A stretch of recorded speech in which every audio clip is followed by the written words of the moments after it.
No matter what you go through, keep dreaming. Keep going, don't quit, keep reaching. You can be the best you wanna be, gotta believe it. Keep the faith, the mustard seed is all needed. You gotta want it as bad as you Good morning, breathe. and welcome back to the Keep Dreaming podcast. I'm your host, Mr. Charleston Gurley. Again, thank you to my listeners and to my viewers for tuning in for this week's episode of the Keep Dreaming podcast. I want to reflect briefly on last week's episode, the pen within to win. Did you get a win? That was kind of the homework assignment that we talked about, praying for you to get a win. So I hope that you got a win on last week and that you're excited about what we're going to be talking about on today. So we're still sticking with our theme, and the theme for season 3 is stewarding over the process. So we're going to be talking about stewardship as it relates to something specific today. But before we do that, I want you to go to the comment section. Again, if you haven't already done it, I want you to click the link that's in the comment and sign up to be a part of the Keep Dreaming community. It's a free community. And again, you're going to get resources, you're going to get tools, you're going to get updates, everything that you need in order to help you to accomplish your dreams, your goals, and your desires. That's my hope and prayer as we continue to build this community. Now, every episode, I start the episode by asking you a very thought-provoking question. And today is no different. A lot of times we say, man, I just want some peace and quiet. So the question that I want to ask you right now in this moment, how long do you feel like you could stay quiet? How long do you feel like you could stay still? Really think about that question. That's what we always say, man, I just need some peace and quiet. But how long can you stay in the quiet? How long can you sit there alone just with your thoughts, no noise or anything like that? So the title for today's episode is going to be Stewarding the Quiet in the Stillness of the Night. I'll say that one more time. Stewarding the quiet in the stillness of the night. So before we go any further, I want to get into our coffee segment. So today I am drinking some lavender tea. I wanted something that was maybe quiet, something that was very relaxing. And so that's what I got on today. And so we're going to do a cheers to your quiet time. And so if you got your coffee, your mug, your tea, whatever it is, as we normally do on the Keep Dreaming podcast, let's do a cheers.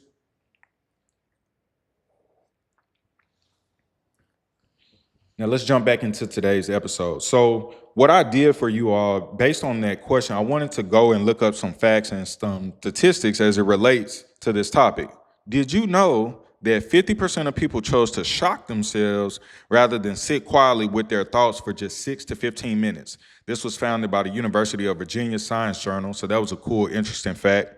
The next fact that I found is that it typically takes about 4 seconds for Americans to feel rattled by silence in conversation. Just 4 seconds. However, compared to Japan, it takes about 8.2 seconds for them to feel rattled. So for us as Americans, it only takes 4 seconds, which is a very short time span before we start to get antsy or before the quietness begins to become awkward for us. One other interesting fact, did you know that noise pollution is number 2 on the list for environmental cause of health problems globally? I'm going to say that one more time. The noise pollution is number 2 on the environmental cause of health problems globally. So noise is contributing to a lot of different health problems, and we didn't even really know this, nor did we really understand that. But the reason why I wanted to bring that up is because there is a lot of prosperity in stillness, but there's a lot of prosperity in quiet. Our world is filled with so much noise. And to a point now where even at nighttime, there's so much noise going on. You got noise from vehicles driving by, you got people working, but then you also have noise as it relates to social media. You have people's comments, people's opinions, people's thoughts being shared, podcasts here, podcasts there, this music drop, this person is doing this person is doing that, this person is working on this person has made $1 million, this person has went bankrupt. We have so much noise. And sometimes because of all the noise, we mismanage a lot of different things. And so today's episode is going to be giving you 3 kind of key area focuses as it relates to quietness. You see, there's prosperity in your quiet time. There's prosperity in quietness just in general. That's an opportunity for God to really talk to you and for him to really appear to you. So Before we get deep into the episode, I want to break down the word quiet. I'm going to give you an acronym, and we're going to use that acronym as I walk you through the lessons for today. When I think about quiet, quiet is broken down into the letter Q, the letter U, the letter I, the letter E, and the letter T. Q is going to stand for quietude. We're going to talk about that, what that means. U stands for uninterrupted. I, it stands for intimacy. E stands for an encounter, and T stands for transformation. If I allow myself to be quiet just long enough, I should be able to experience all of these different things, not only with myself, but with God. Quietude, uninterrupted, intimacy, encounter, and transformation. So we're going to deal with the very first lesson. The first lesson is going to deal with the letter Q, quietude. And the first lesson is quiet confidence. You have got to be able to display as well as have quiet confidence. Think about this for a second. When you got into your car, when you sat down at your seat or in your chair, you had confidence that that chair or that seat would support you. But you wasn't yelling to the crowd. You wasn't yelling at everybody, hey, look at this chair. It's about to support me. You just quietly sat down. That was you exemplifying quiet confidence. But a lot of times we want to shout out to the world. We want to tell the world our thoughts. We want to tell the world our opinion. We want to put ourselves in a position where I told them, or I need to let them know. They need to feel me, all these different things. And you're just creating ruckus. You're creating noise. But confidence doesn't have to be loud. Confidence can be quiet. Just like when you sat down in that chair, you had a quiet confidence. You knew that that chair would support you, that it would uphold you. And so your confidence doesn't have to be loud. I got an example for us in the Bible. This is coming from Psalm 62, verse 5, and this is going to be out of the New Living Translation. And this is David talking, but he says, let all that I am wait quietly before God, for my hope is in him. Right here in this moment, David is exemplifying a quiet confidence. But maybe you ask why, or this doesn't make sense. We got to go up a couple verses. If we go to verse 3, and this is Psalm 62 out of verse 3, it says, so many enemies against one man, all of them trying to kill me. To them, I'm just a broken down wall or a tottering fence. In this moment, David is surrounded by enemies, but he's not yelling to them, man, my God is going to come and destroy all of you. Verse 5, it simply says, let all that I am wait quietly before God. My hope is in him. David is exemplifying a quiet confidence. He knows who God is and he knows what God is about to do, but he doesn't have to shout it to the top of the mountain. He doesn't have to exemplify his own strength. He just has to wait quietly. When I wait quietly, that means I wait with confidence. Even if trouble is surrounding me, I wait with quiet confidence because I know who God is. I know who he is to me and who he is to be because of what word says about him, what scripture says about him. But in that moment, I can wait with quietness. I can wait with confidence in that quietness. But a lot of times we want to make noise. A lot of times we want to be loud. Somebody says something that we don't like. We want to get loud with them. Somebody has done something to us that we didn't like. We feel like we're in an unfavorable situation, and immediately we get loud. But you don't have to get loud. A lion doesn't have to remind you who he is. Think about that for a second. You don't have to remind people. You don't have to feel like you got to tell somebody off. A lion doesn't have to remind you that it's still a lion. So for you, ma'am, a lioness doesn't have to remind people that she's a lioness. For you, sir, a lion doesn't have to remind people that he's a lion. Sometimes in this journey that we walk, sometimes the best thing to do is to be quiet.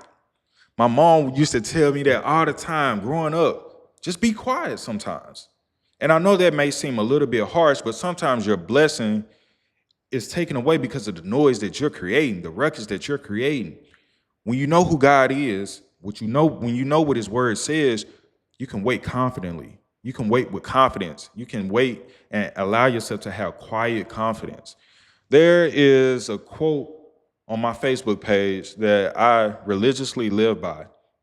And that quote says, let the dogs bark, the lion is still the king. I'll say that one more time. Let the dogs bark, the lion is still the king. Again, a lion knows who he is. He doesn't have to remind people, but people are going to bark. People are going to bite. They're going to do all these different things. But if you sit above these different individuals, you don't have to remind these people who you are. Long as you know who you are. Remember last week we talked about, what do you believe about yourself? If you believe that you sit up high and if you believe that you have favor from God, then you don't have to worry about the remarks that people say. You don't have to remind people. You don't have to tell people off. You don't have to do any of that. You can walk along in life with quiet confidence. Quiet confidence is more powerful than what you may think. Oftentimes we're looking for fair, but you don't need fair, you need favor. And if you have favor from God, that allows you to have that quiet confidence. Quietude allows us to be still. I'm not saying that doesn't mean that you don't do anything, but you don't have to feel rushed. You don't have to feel like you have to get your lick back, or that you have to say something back, or that you have to provide a response. You don't have to do any of that. The lion is still the king, but the dogs, they will bark. But just because they bark doesn't mean that they're going to bite. I'm going to say that one more time. Just because the dogs are barking doesn't mean that they're going to bite. I was looking up a very interesting fact of why dogs bark. Dogs bark because they are emotional, or when they're experiencing some type of emotion. They're trying to exemplify that. So when people are saying something about you, they are saying things from an emotional standpoint.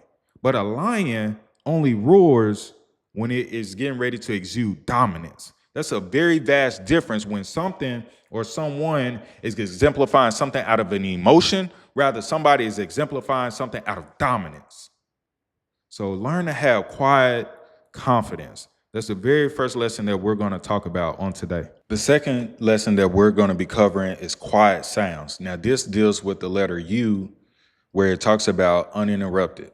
So quiet sounds. The enemy makes a lot of loud noise in his deception, but God tends to move in stillness.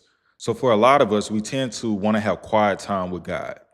But my question to you is that, are you really allowing yourself to be quiet? Are you really allowing yourself to have uninterrupted interaction with the Father? Maybe some of your prayers haven't been answered because you haven't learned how to sit in stillness.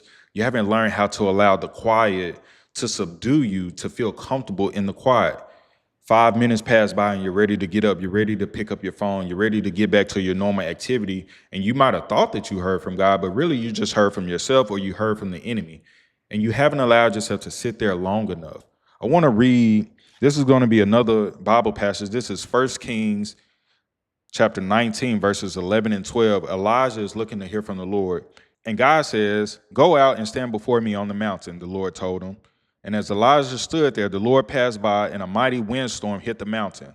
It was such a terrible blast that the rocks were torn loose, but the Lord was not in the wind. After the wind, there was an earthquake, but the Lord was not in the earthquake.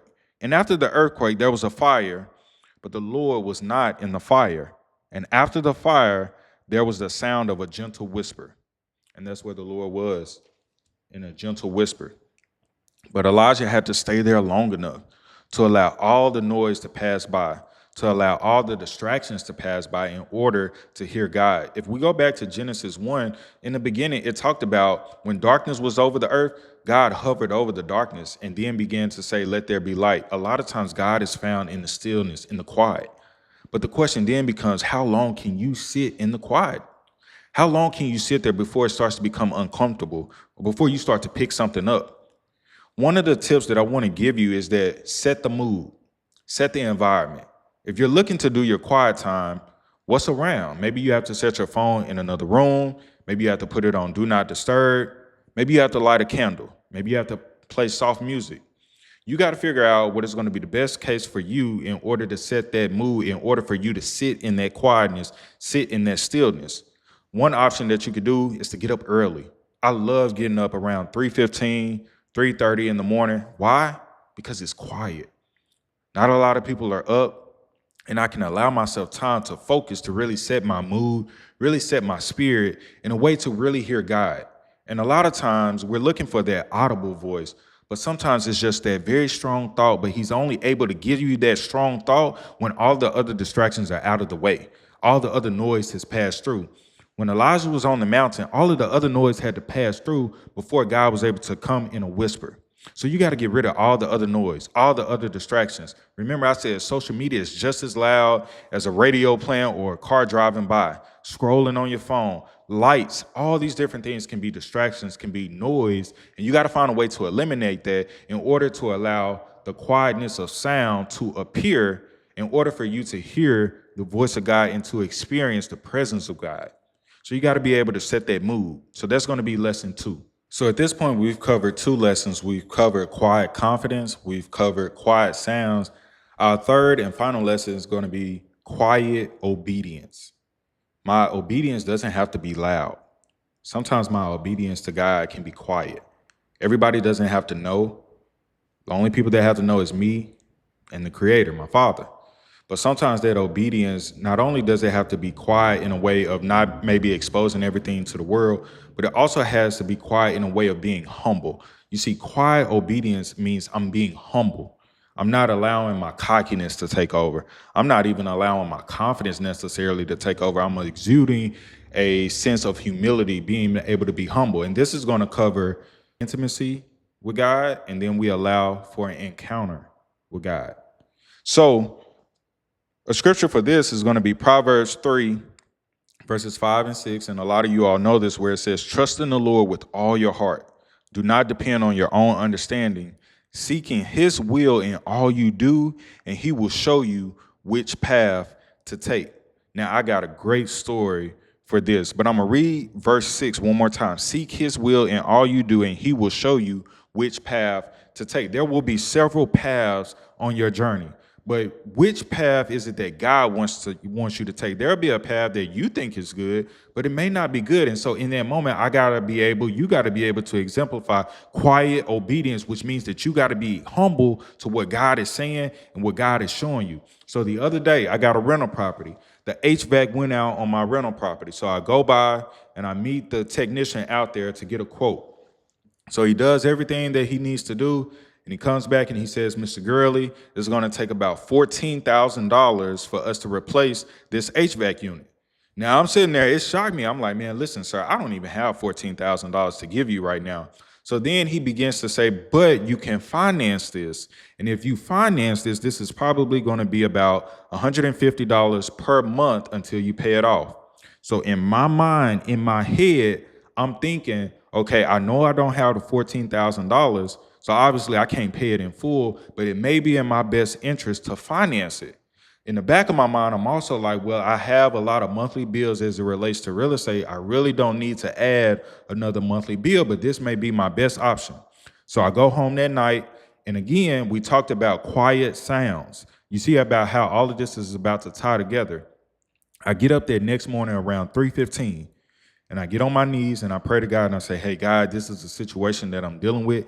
I don't know what to do. It's supposed to be 90 degrees today. I need to figure out something for my tenant because they're going to be experiencing hot and I don't want them to deal with that. And so in my mind, I'm thinking that my best option is to go the financing route.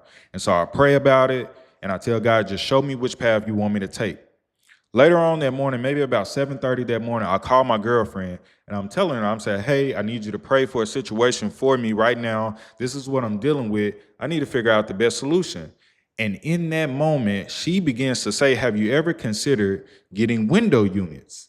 And it dawned on me that in that moment was really the best path for me to take. And so I had to really exemplify quiet obedience. Number one, I had to receive what she was saying.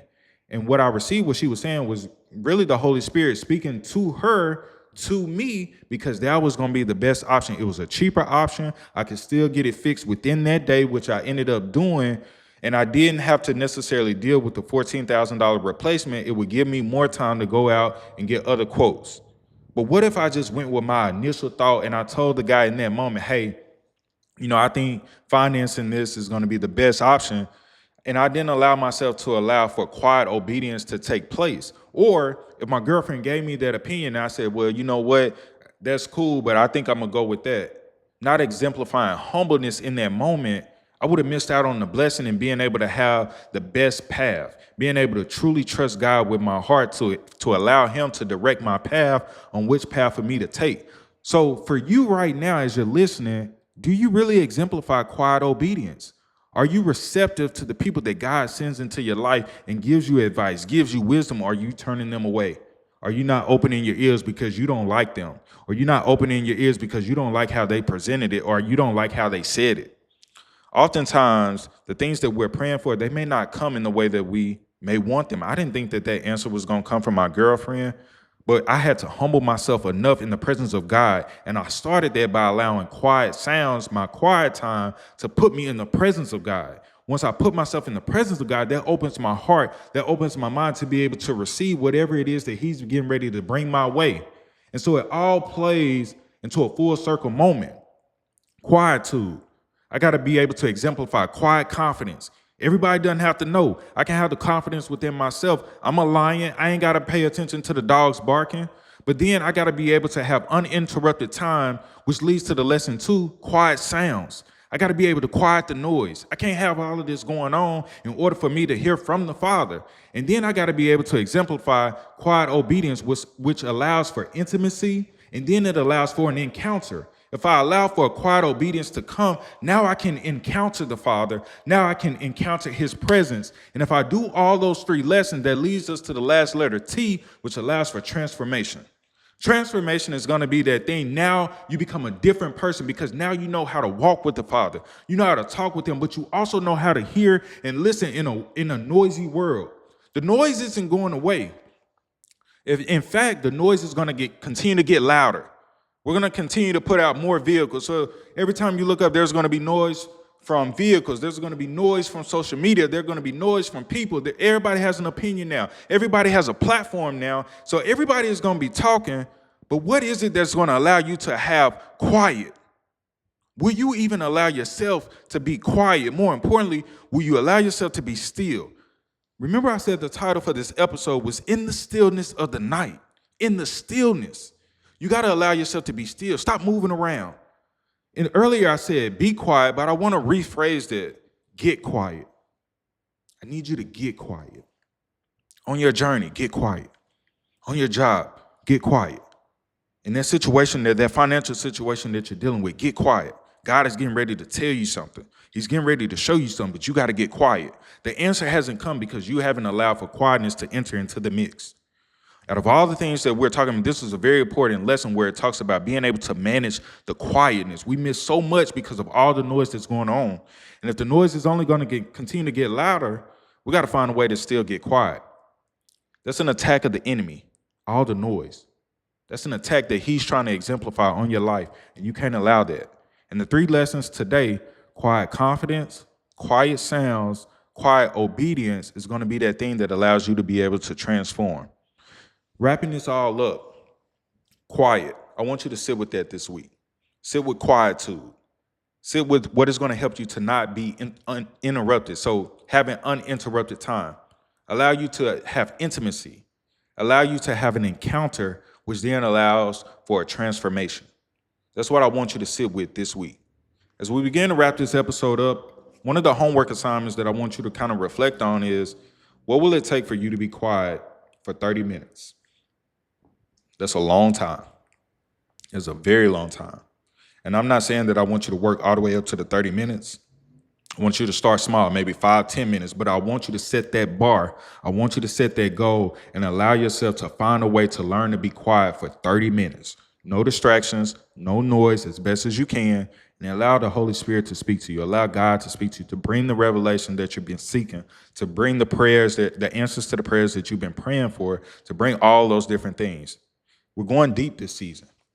We're getting deep. These things, these lessons that we're covering, these are going to be the things to transform your life. You got to learn to be quiet. You got to learn to get quiet. And so that's what my hope and prayer is for you on this episode. Quiet confidence. Let the dogs bark. The lion is still the king. Quiet sounds. God is in the quiet. God is in the stillness. And quiet obedience. You got to be humble on your journey. You got to be humble to how he brings it to you. So if you feel like this episode was very encouraging to you and it taught you something just a little bit different that maybe you didn't know, I want you to like, share, and subscribe to my YouTube. I want you to share this episode with somebody that is experiencing a lot of noise in their lives and needs some help being able to create quietness within themselves and within their world. I want you to send it to them. Share this with them.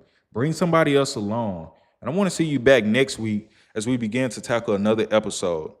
This is a God season episode. Matter of fact, this is a God season. God is sprinkling each and every episode with just different things that he's wanting us to hear, wanting us to experience. And so I appreciate each and every one of you all for tuning in. Again, go to the comment section. Make sure you subscribe and click that link. As I always say, I thank you all and I appreciate you all for being my subscribers and subscribing to this channel. I want to see you back next week on the Keep Dreaming podcast. As I always say, peace, love, and more importantly, keep dreaming. You gotta be able to dream again. After you accomplish that one dream, you owe it to yourself, you owe it to God, you owe it to your family to be able to do it again, to dream again. But when you dream again,